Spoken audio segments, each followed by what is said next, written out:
Bonjour l'Afrique, season greetings from all of us here at the hashtag studios. The festive energy, spirit, fire, everything has got us. Right, it's time to get right into it because you know how we do it on hashtag every Wednesdays. It's a huge hashtag. Welcome to my co-host, Zito. Hey, how are you? What's up, sister girl? I'm good, how are you? Ooh, love the earrings, love how you look, ready for the show. Right, exactly. It's time for festive. Let's have a good time. And make sure you join in on the conversation because what's the show without you guys? Don't forget to follow us on our social media platforms from Twitter, Instagram, Facebook, and of course the World Wide Web.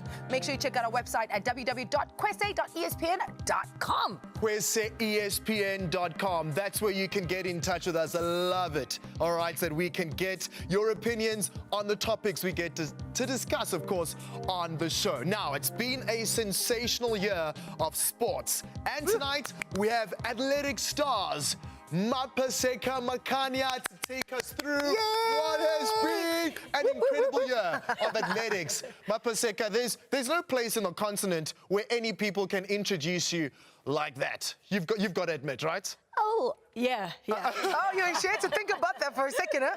Were you hesitant there to give us an answer?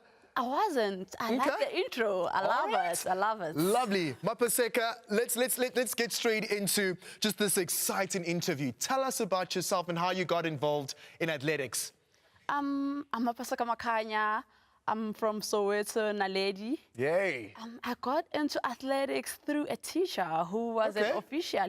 She used to force me to go to athletics meetings. Sometimes I wouldn't even run, but the fact that I was there. But for me, it was more of an outing than going to run. So I knew every Saturday I go somewhere. Are you sure you weren't a naughty student, I think she was. I think she was running away from the teacher. I wasn't. I was the nicest kid. I don't think so. All That's right. why I was always a pleasure to have around. Okay, all right. So this teacher just introduced you to the sport of athletics, and that's where your passion for the sport grew. Yes, I'd say the passion, but it was, for me, the passion grew when I was a senior. When in my junior phase, it was just having fun. Yeah. It was growing up, having fun, doing athletics, seeing the world, but when I started making money, that's when the passion started. Wow. So that's when you realized that you actually have talent in this. And when did you actually start? In 2006, when I represented, 2007, I'm lying, when I went to the All Africa Games. Very close. When I went to the All Africa Games and I made the finals. Wow. And I was like, wow, this is real, because I went to the finals with Maria Mutolwa, but I cried before the race because I couldn't believe. I was sobbing. I was like, I can't do this. I can't. I don't want to. She said, like, you're wasting your energy, so go to the start and run. And I came almost last. Oh, wow. But hey, running with Maria Mottola is still just something legendary, especially for every athlete's dream, you know, to be kind of lined up with their icon stars. I know. It was great because in 1999, when South Africa held the All Africa Games, I used to go to the stadiums every day, every single day, getting home at 10 o'clock at night. And eventually, when I qualified in 2007, I cried and I asked my mom, would you imagine that your daughter would run at the All Africa Games? So that was not a dream for me then, but in 2007, I realized that everything is possible. Wow, everything is possible. Those are the, very inspirational words of Mapaseka Makanya. Happy that we've got her I know, tonight. right? It's crazy. Oh, all right, so continuing with athletics, 800-meter world champion Caster Semenya did not make the top 5 shortlist for the 2018 IAAF Female Athlete of the Year Award. 9 November, Semenya won big at the South African Sports Awards, winning the Sports Star of the Year, the Sportswoman of the Year, and People's Choice Award. It's been a stellar season for Semenya as she retained her 800-meter IAAF Diamond League title. Recently, the IAAF announced it had agreed to postpone by 5 months the implementation of controversial new rules on high testosterone levels in female athletes. Semenya and Athletics South Africa are challenging the proposal before the Court of Arbitration for Sport. Her hearing was pushed back to February with a possible start of the IAAF's rule on March 26. The 27-year-old took the 800 meters and 1,500 meter doubles at the Commonwealth Games at the Gold Coast and won the 800 meter and 400 meter events at the African Championships. But the biggest question on every athletics fan's mind is whether or not the IAAF will go with the ruling and how that will affect Caster Semenya. This is a field you find yourself in, Mapaseka. Just your thoughts on that. I feel it's unfair. You know, I've known Caster for a very long time now, and she started running like booming the scenes in 2009 in South Africa, and by then I was also running 800 meters. So I would run with her from 2009 to 2012. I was running 800 meters with Caster. So right now we are in a position where we are I feel that it's not about the testosterone, it's about the physique. And yes. 800 meters are not going in broader discussion, but it's known that it has people who win the 800 meters and whatnot. So Caster coming into the scene and claiming everything, not just for South Africa, but for Africa as a continent. We need to stand behind her and support her, because at this point in time, it breaks the morale of the sport as well. As sports is supposed to bring us together, not separating us. But the Caster thing, it's heartbreaking. It's heartbreaking for me as an athlete, as a friend of Caster as well, seeing her going through all the emotions and training as well, because she doesn't win because of what they say. Wow, She wins because she's a hard worker. She has a heart of a lion. Wow, the heart of a lion. Now, she didn't make it onto the shortlist. Do you think she deserves to be on that shortlist, the IAAF shortlist? 100%. Yeah. Which of the females has run throughout the season and won every single race, breaking continental records and South African records, and, you know, close to the world record as well. Who else has done this in this season? We're not talking about last year or whatnot. We're talking about this season, winning everything, dominating the world. So what more do you need to say? You don't need to say. Performance talk for itself. Yes, wow, love that. Performance talks for itself. And Mapaseka, you say that Semenya is a friend of yours. You've competed with her. Have you not ever felt hard done by her before? Actually, it was a motivation for me, because in 2009, when she won the World Championships, you don't get a chance to race against a world champion, whether it's Caster, whether it's anybody else. So we celebrate when your Usain Bolt as a world champion come to South Africa. Why are we not celebrating being in the starting line with a world champion? So for me, it was running with Caster, trying to better myself. I knew she was a bit faster than me, but I like that, just a bit. She will make the race fast, so it will make us improve our times as well. And you're racing against the world champion. Guys, understand. Yes. Understand. It's like soccer fans saying, I was standing next to Messi. I'm standing next to Caster. I'm a Ronaldo fan, by the way. You just had to throw that in. Just had to say that. You understand? Wow. So it's exciting. It's like we need to celebrate such things in South Africa. She's a friend, but above that, she's a world champion. You're standing with a world champion. You're racing against the world champion. Some people have to pay flight tickets, qualify to race against her. We're doing it here at home. Wow. Wow, those are powerful words, very powerful words there from Mapaseka. But ladies, again, I just feel that she is being targeted. And how will the IAAF governing body be perceived from here onwards? Because now it's a shot taken against female issues. And indeed they are setting the precedents.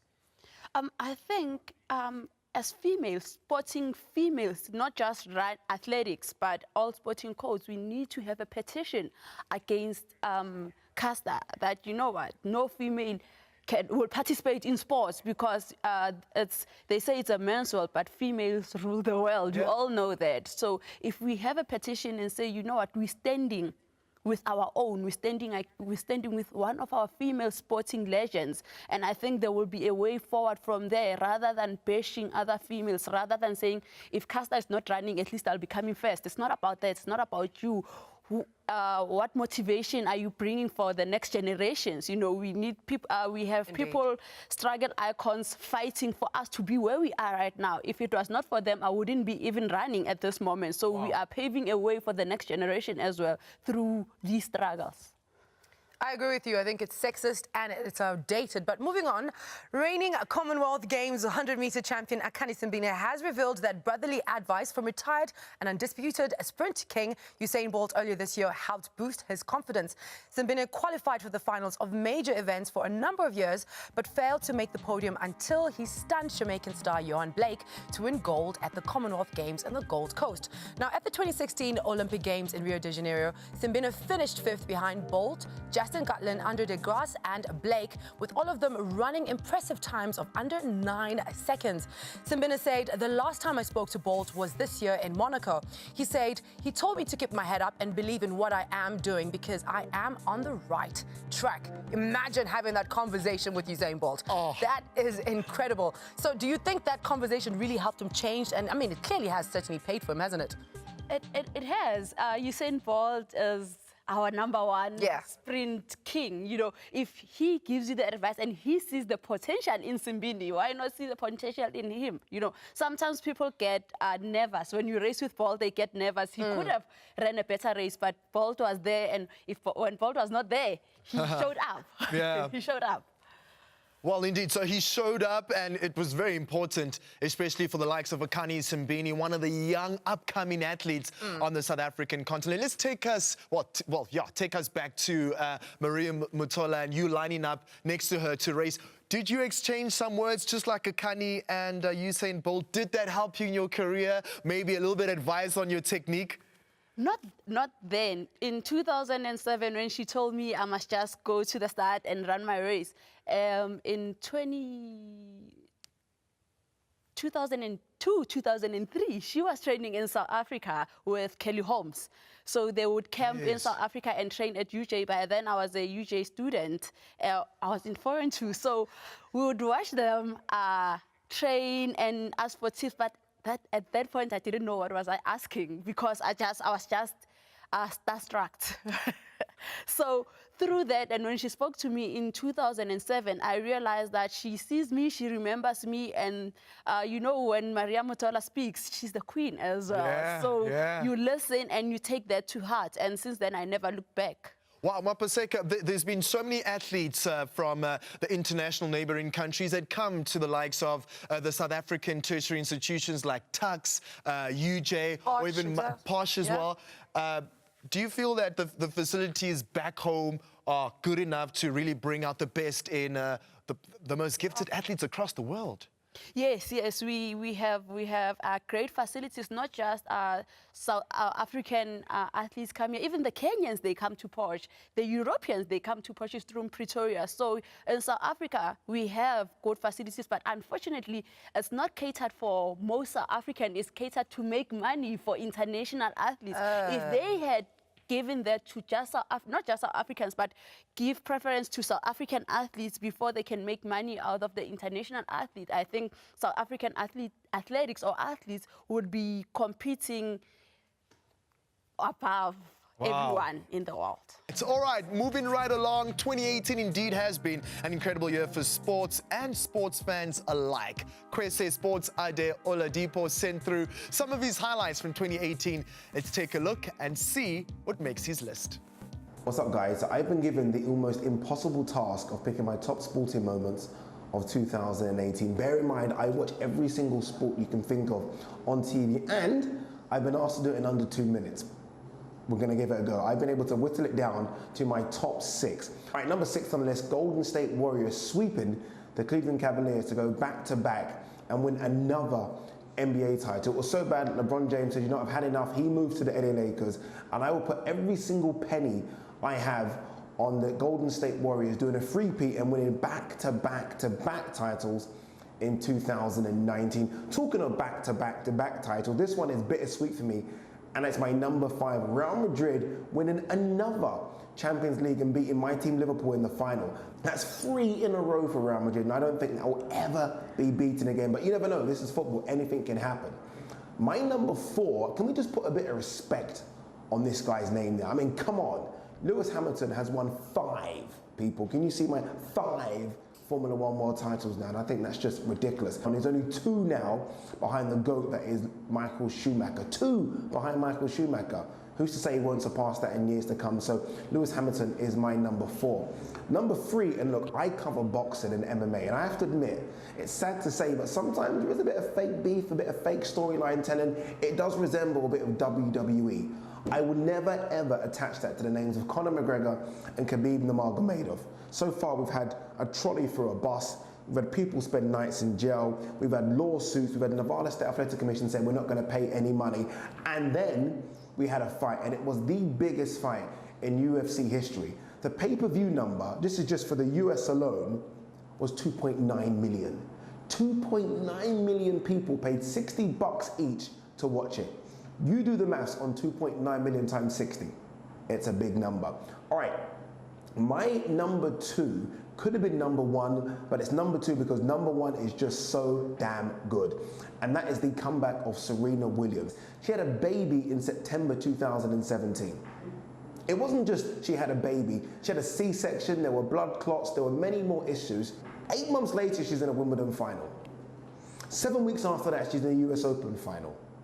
I used to say all the time that Serena Williams was the best female tennis player of all time. I take it back. She is the best tennis player of all time. I'm a massive Roger Federer fan, but come on. Come on. I mean, you can't have a baby in September and then reach 2 Grand Slam finals 8-9 months later. You're not supposed to do it. And I think she's, what, 36, 37? Come on, Serena. This is embarrassing now. My number 1, look, if my number 1 is not your number 1, I'm happy for us to meet somewhere at the Questi Studios to discuss this and how I can convince you that you should make your number 1 my number 1, because my number 1 is definitely number 1. Tiger Woods, 18th hole, East Lake. How do you beat it? You can't beat it. It's impossible. I'm not just talking about the fact that this is his 80th PGA title. No. I'm not even talking about the fact that he hasn't won a title for years and it was a big comeback story. No, I'm just talking about the march up the 18th hole. I'm talking about the millions of, okay, slight exaggeration, 4,000 or 5,000 people behind him on the 18th hole. How epic was that in the red Nike jersey? You can't beat it. So those are my top 6. Now look, if your top 6 isn't the same as my top 6, it's not your fault. It's just because you don't know enough sport like I do. But that's not a problem. You can tune into Questi Free Sports and you can get to know as much as I do. But that's my top 6 sporty moments of 2018. I could have done 200. I've only got 2 minutes. Have I passed my 2 minutes? I probably have. There you go. That's my top 6.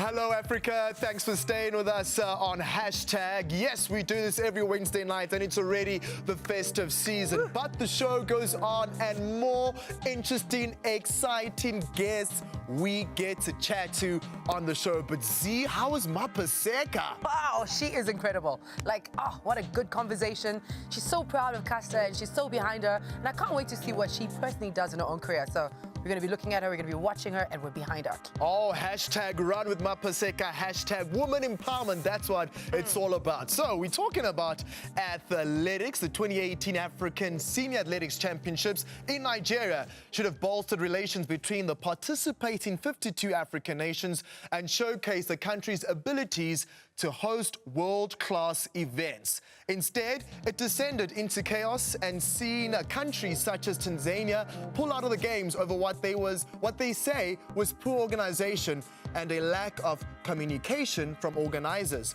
Well, when the games began, many of the athletes were still hundreds of miles away from the venue, stranded at the Murtala Muhammed International Airports in Lagos. Some of the athletes say they faced visa issues, and others were forced to camp at the airports because there were no connecting flights.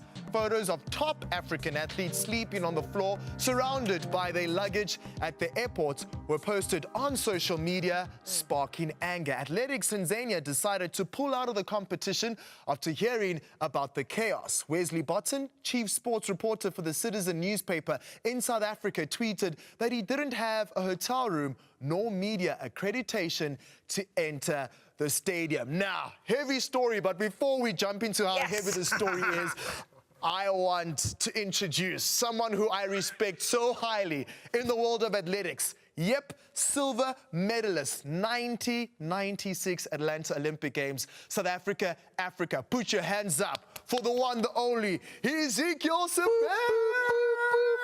Wow, wow. Hey, that's actually what he did at the finish line when he won the silver medal. Yeah. Oh, welcome. It's great to have you. Yes, Hezekiel. welcome to hashtag. Thank you very much. A lot has been happening in your life, right?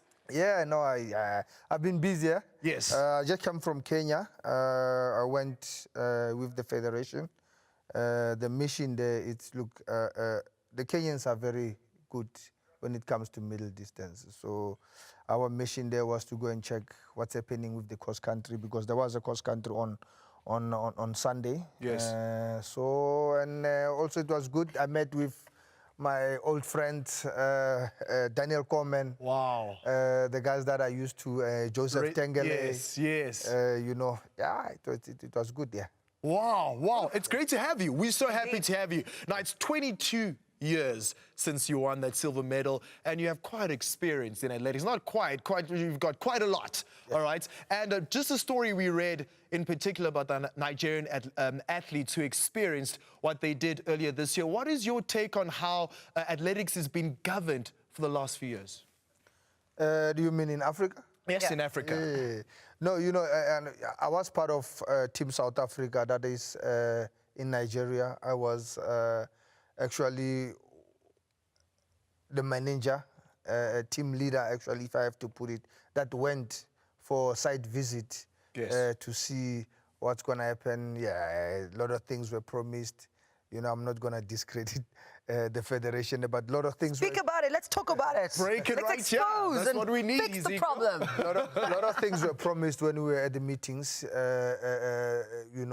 Athletes were supposed to have been organized the charter flight to go to Asaba from Lagos. The visa, we were going to use the accreditation, our accreditation to enter as the visa. So that means we didn't need to apply for a visa or stand in a queue when you enter in Nigeria. Yes. But those things didn't happen. When we arrived, athletes, South Africa had a bigger team, around about close to 90 athletes. And yeah, we were same as other countries, struggled departure from Lagos to Asaba, because there was no charter as they promised. So athletes had to sleep. Wow. And the championship was about to start. Athletes need to go there and acclimatize. Definitely. So we had to stay another 2 days. Now you've checked out from the hotel where you were staying. You're in the airport. You arrived there. There's nothing. Wow. You have to go back again to the hotel. And how do you recover from that? Like, how?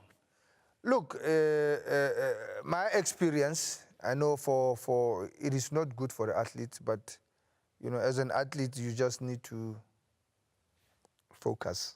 Wow. Because if leave other things to management, there's things that sometimes you can't change. But if you put too much energy on it, you're wasting energy. At the end of the day, as I always say, it's athletics was going to start. It doesn't matter if it starts 2-3 days later. Now, if you went around and complain and waste energy, when you lose, nobody's gonna say that you slept. You all started. Sure. So focus on what you were there for. You wanted to be, whoever wants to be the Africa champion, you focus on that. Other things, the management will deal with it, yeah. Now, bringing you back to Southern Africa, South African athletics is looking really good. Let's talk about that a little bit. No, we're doing very well, eh? Proud. I see you being proud there. Yeah. No, I'm proud. I'm proud, where we come from. The past 4, 5, 6, 7 years, things were not looking good. But the space where we are now, we're doing very, very well. You know, if I can go three years back where we won we were leading at the medal table in the World Youth Yes. in Kenya, and we were number 3 in the seniors in London in 2017, and in the top 10 again with the juniors. So things are looking good for us. What changed, actually? Our sprinting. I think, yeah, our sprinting are doing very well, and also the leadership that we have. I think our president, Baba Skosana, you know, is a great leader. You know, he was a runner before, Yes. Hedler, so he's got that relationship with the athletes, and athletes, they feel comfortable. All right. Well, listen, I look forward to having you back on the racetrack. I look forward to it as well. Sepeng. I'll take you on any day. Just saying that I'd be able to take you on a good day. I'll give you a head start. A head start, a whole head start. Wow. Quickly, Hezekiel, your thoughts on South Africa producing a world record performer in, of course, Wade van Niekerk? Look, Wade is a great athlete. Never thought, myself personally, I never thought that we will have a South African that can run a world record. I always thought the Americans and the Jamaicans, when it comes to sprinting, they are dominating. We are good when it comes to middle and long distance. But things have changed now, especially in South Africa. We see guys are doing very well. Akani in the 100s. You know, we've got the Luvo Manyongo on the jumps, Wade van Niekerk in the 400. Yeah. I mean, in 200, I can say we've got about 3 guys that are close to the 20 seconds. They are ranked in the top 15 in the world. So things have changed, and I think Wade in 2015, when he just won the world champs, I think that kind of motivated other athletes, and also motivate himself that he can break that world record. And that was a tough record. That was a tough record that he has set, and I wonder who's gonna break it. Or is he gonna break his own record? Time will have to tell. Time will have to tell, Hezekiel. Wow, I can't believe we already ran out of time with you. Like, we have 2 amazing athletes that came onto the show tonight. What a show, hey? And we've got to just be like, come, get out, because we're running out of time. Very quickly, where can your fans get in touch with you on social media? Oh, my Facebook, it's Hezekiel Sepeng, or they can go to Instagram, where they can follow me on my foundation, which is Hezekiel Sepeng Foundation. Yeah. All right, fantastic. So, to Mapaseka and Hezekiel, it was fantastic having them join us in studio tonight, and we look back at the 2018 year athletic year. Looking forward to an even bigger and better year in 2019. Zihlo, I have to say goodbye now. No, man, we'll say it later. All right, when's later? No, like, okay, for now we'll just say it bye, but then we're going to have a festive party. We're going to party after this. So Okay.